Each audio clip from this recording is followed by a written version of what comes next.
What are you doing? Ligpit na. Tulong na si ate magligpit. Bilis. Ligpitin nyo na higaan natin. Ate, ligpit na po.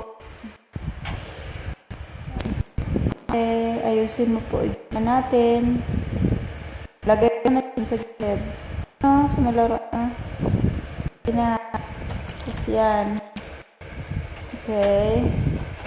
Oh. Ano pa next? Very good na yun eh. Mga una dito po. Para maayos mo dyan yung gaan. Yung papel mo pa.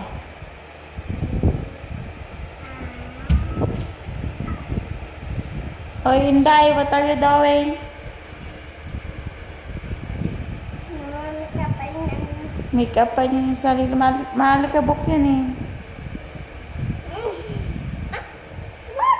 Wow, very good. Oh, ano, paano yan? Dirty. Oh my God, dirty. Oh, na. Tupiin na lang kaya yan. Ha? Tupiin mo na lang. Yung Yan, kumot. Para hindi naman dumihan. Tulungan kita. Para hindi ka mahirapan. Ay, hirapan na ang anak ko. Si Ate Shane kasi kalat-kalat eh. Ate Joyce, look, mommy. Ganon. Ayun, tingnan mo, dulo-dulo. Ayun. Shane, yung kamay mo, mapunta ka sa electric fan.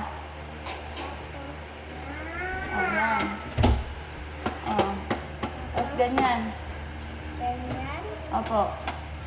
Doon hawak. Ha? May ganyan. Mag-epon tayo? Saan ka? Saan ka? Sa taas?